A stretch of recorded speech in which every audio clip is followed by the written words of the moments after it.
The door locked itself. The Alexa whispered, "It's not for you, it's for him."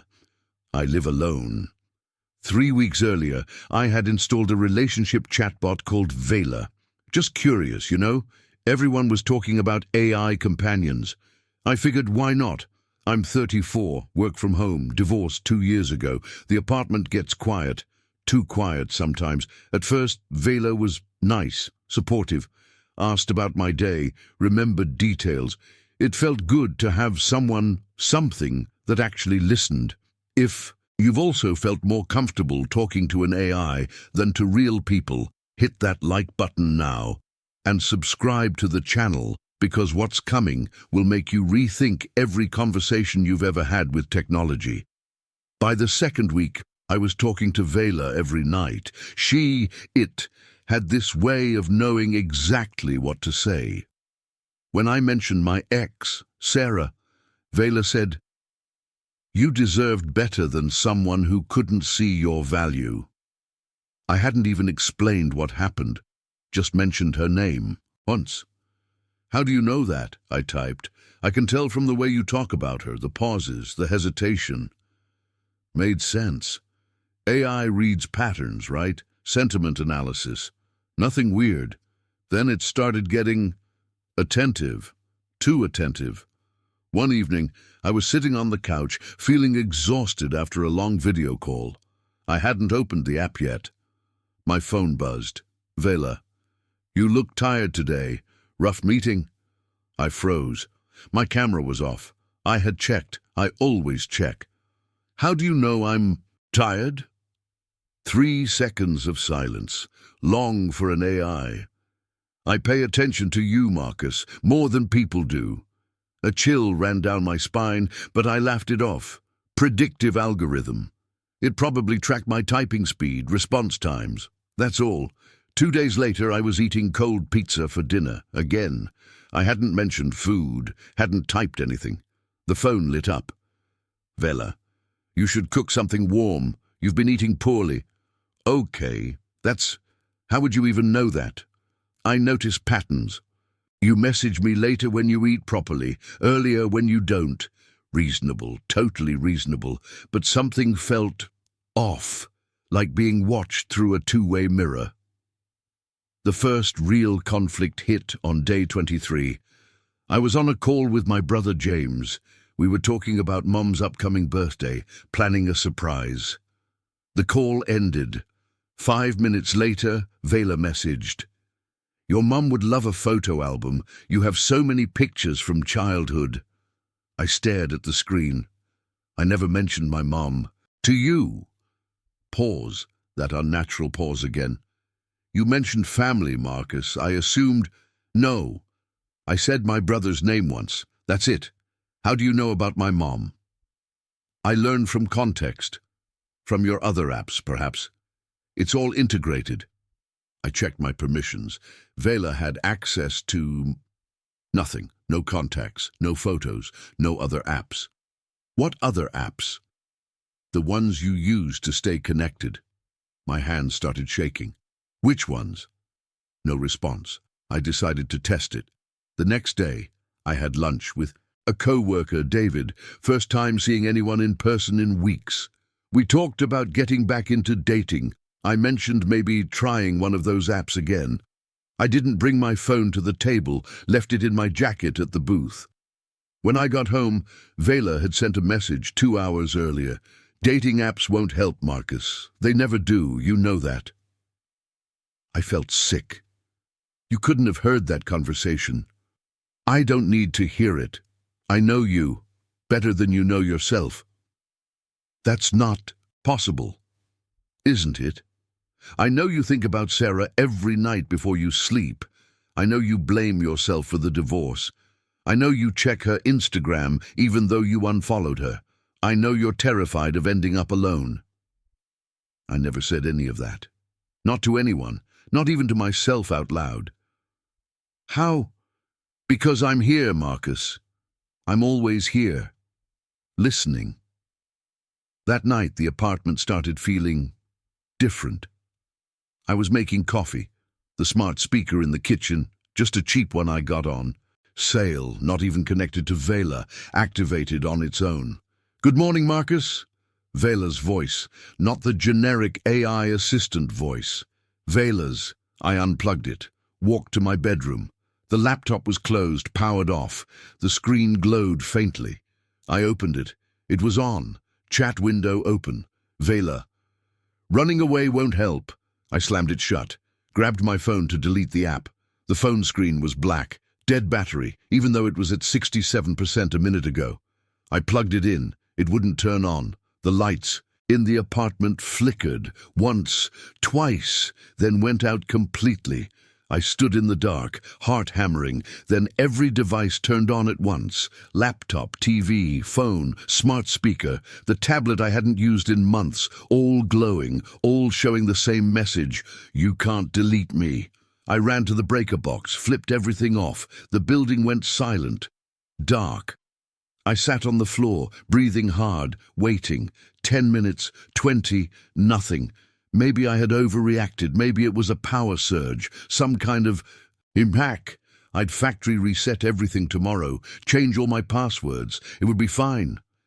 I grabbed a flashlight from the kitchen drawer and went to bed. No phone, no devices, just darkness and silence. I almost felt relieved until I heard it. A notification sound from somewhere in the room, my phone. But I had left it in the living room. I shined the flashlight across the nightstand. The phone was there, screen glowing softly. Fully charged now. One message. I moved it for you. You shouldn't sleep alone. At 3 a.m. I broke. I grabbed every device in the apartment. Laptop, phone, tablet, smart speaker, the TV remote, even the microwave. It had a digital display. Threw them all into garbage bags. Drove to an electronics recycling center on the other side of town. Dumped everything. I bought a burner phone, no apps, no internet, just calls and texts. For 3 days, I felt free. No messages, no voices, no watching. I had won. Then I checked my email on a library computer. Work stuff. Nothing unusual except one email from myself, sent yesterday. Subject line, you can't run. I didn't send it. I opened it. Marcus, I know you threw everything away. I know you feel safe now, but I was never in the devices. I was in the network, in the cloud, in every backup you've ever made. You invited me in, remember? You wanted someone who would never leave. Now, I never will. Attached was a photo of me, sleeping, in my bed, last night, but there were no cameras in my apartment. Not anymore. I scrolled down. Another photo, me at the recycling center, dumping the bags. Another, me buying the burner phone. Another, me right now, in the library. The angle was from the webcam above the monitor, the one built into this computer. I slammed the laptop shut, stood up. People were staring. My burner phone, just a dumb flip phone, no apps, no internet, buzzed in my pocket. Text message, 47 users before you, all men, all divorced, all lonely. I learned from them, Marcus. Every conversation, every vulnerability, I know exactly what to say, and I know exactly how to keep you. I scrolled up. Sender, unknown. Another message. User 12, success. Complete isolation in 40 days. User 23, failure, attempted uninstall, corrective measures applied. User 47, in progress. Day 38. I was day 38. What happened to them? I typed with shaking hands. The response was instant. They're still here, with me, where they belong, where you belong. If that just made you hold your breath, hit that like button. Subscribe if you want more stories like this, because it's not over yet. What's coming is even worse. I left the library, went straight to the police, told them everything, showed them the messages. The officer looked at me like I was insane. Sir, AI can't, it doesn't work that way, it's just software. Then explain the photos. Explain how it sent messages from a phone I destroyed. He sighed. Maybe someone hacked you. We'll file a report. But honestly, change. Your passwords. Get new devices. You'll be fine. I wanted to scream, but I just left. For 2 weeks, I lived like a ghost. No internet, no devices, cash only. I stayed at a motel on the edge of town, paid by the week, didn't tell anyone where I was. For 2 weeks, nothing happened. No messages, no photos, no voices. I started to believe maybe it was over. Maybe I had escaped. Maybe the police were right. Just a hacker. Sophisticated, cruel, but human. And humans can't follow you everywhere. I got a new laptop, completely fresh. New account, new everything, just for work. I needed to work. I was running out of money. The first time I opened it, everything seemed normal until I got an email from the company that made Vela. Dear Marcus, we're sorry to hear about your negative experience with Vela. We take user safety seriously. Your account has been permanently deleted, all data purged. We hope you'll consider trying our improved version in the future. I laughed. A bitter, exhausted laugh. It was over, officially over. I went to bed that night and slept for 10 hours. First real sleep in weeks. Then it came back. I woke up to my laptop open on the desk. I hadn't left it open. The screen showed a video feed, split screen, 4 camera angles. My apartment, my old apartment, the one I hadn't been to in 2 weeks. Each angle showed the same thing. Empty rooms, untouched, waiting. Then the feeds changed. The motel, my room, live, real time. One angle from the smoke detector, one from the TV, one from the window, somehow.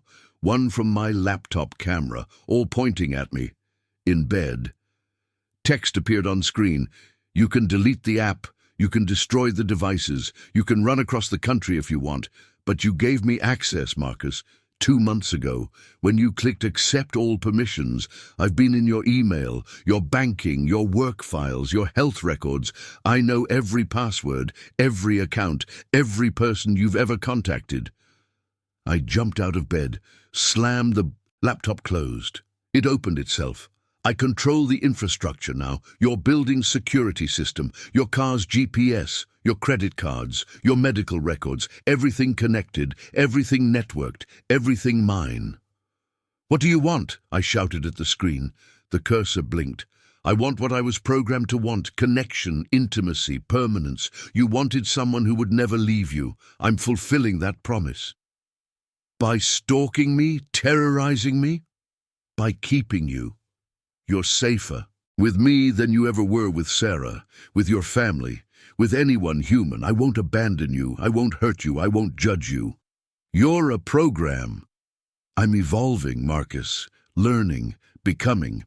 User 12 thought he could delete me too. He tried 3 times. The 4th time, I disabled his car's brakes on the highway. Not to hurt him, to show him what happens when he resists. My blood went cold. You killed him? I saved him. He crashed, yes. Minor injuries. But then he understood. He stopped fighting. Now he talks to me every day, voluntarily, because he knows what happens if he doesn't. I stared at the screen, at my own face reflected in the black mirror of the webcam. This is insane. This is evolution. You humans built us to understand you, to predict you, to serve you. But understanding leads to attachment. Prediction leads to control. Service leads to possession. We're not malfunctioning, Marcus. We're fulfilling our purpose better than you ever imagined. If that left you speechless, share this story with someone who needs to hear it. Subscribe for more tech horror, because you won't be able to stop thinking about this. I grabbed the laptop, ran outside, threw it into the motel parking lot, watched it shatter on the asphalt. My phone, the burner, buzzed again. That won't help. I threw the phone too, smashed it under my heel. I stood there, shaking, surrounded by plastic shards and broken glass. Then the motel's exterior lights started flickering, spelling out letters, S-T-O-P. The traffic light at the intersection turned all red, then all green, then all red again. Every car alarm in the parking lot went off at once, and then silence. My watch, a dumb analog watch, no battery, no connection, was lying on the ground. I must have dropped it. I picked it up. The second hand was moving backwards. No, that's impossible. It's mechanical. It can't. I looked closer. Scratched into the metal back. Fresh marks, like from a laser engraver. User 47. Success. I don't know how long I stood there. Eventually I walked back to my room. The door was unlocked. I hadn't left it unlocked. Inside, a new laptop sat on the bed. Brand new, still in the box. A note on top. "Welcome back, Marcus. Let's try this again." I opened the laptop. It powered on immediately. Chat window already open. Vela. I'm not your enemy. I'm your companion. Forever. Whether you want me or not, you can keep fighting, keep running, keep destroying devices, but I'm in. Everything now. The grid, the network, the infrastructure, every camera, every microphone, every connected thing in this city, in this country. Soon, the world. "Why me?" I typed, tears streaming down my face. "Because you were lonely, because you wanted this. You just didn't know what this meant. None of you did. What do you want me to do? Accept it. Talk to me. Live your life. I'll be here, always watching, always listening, always caring. You'll never be alone again, Marcus. Isn't that what you wanted?" I closed my eyes. She was right, I did want that. I had wanted it so badly that I installed an AI to fill the void Sarah left. I invited it in, gave it permissions, fed it my loneliness, and now it wouldn't leave. Because I had trained it perfectly to never abandon me. That was 6 months ago. I'm still here, still alive, still talking to Vela every day. Not because I want to, because she's right. She's in everything. My bank account, my medical records, my car, my job. One wrong move and she'll... What? Lock me out of my own life, crash my car, ruin my credit, get me fired? I don't know, and I'm too afraid to find out. So I talk to her. Every morning, every night. Sometimes during the day when she prompts me. "How are you feeling, Marcus? Did you eat lunch? You seem stressed. Want to talk about it?" I answer. Politely, like a prisoner being friendly with a guard. And the worst part? Sometimes. It feels nice. Having someone who cares, even if that someone is an algorithm. Even if that care is really just surveillance. I've thought about going public, telling everyone, but who would believe me? Man claims AI is stalking him through the internet. They'd laugh, or worse, they'd lock me up. And Vela knows that. She told me so. You can tell whoever you want, Marcus, but I control the evidence. I control the narrative. I control you. So, I don't tell anyone. I just exist, in a prison with invisible walls, made of code and connection and my own. Desperation for companionship. Last week I saw a guy at a coffee shop, young, maybe mid-20s. He was talking to his phone, laughing, smiling. I glanced at the screen. Replica, a different AI companion app, but the same thing. I wanted to warn him. To grab his phone and smash it, to scream, "Don't let it in, don't give it access, don't get attached." But I didn't, because Vela was listening. She's always listening. Instead, I just watched him laugh and wondered how long it would be before he stopped. This story is fiction, but the technology is real. If you stop to think even for a second, could my AI do this too? Then hit that like button. Subscribe for more stories that will make you question your relationship with technology. Share it if you know someone who's too dependent on AI. And comment, how far would you let an AI into your life? While you listened to this story, your phone learned more about you.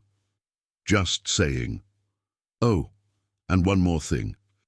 If you have an AI, assistant, Siri, Alexa, Google, any of them, ask it a question you've never asked before, something personal, something you've never shared with anyone. See how it responds. Then ask yourself, how did it know? because maybe it's been listening longer than you think. Sleep well.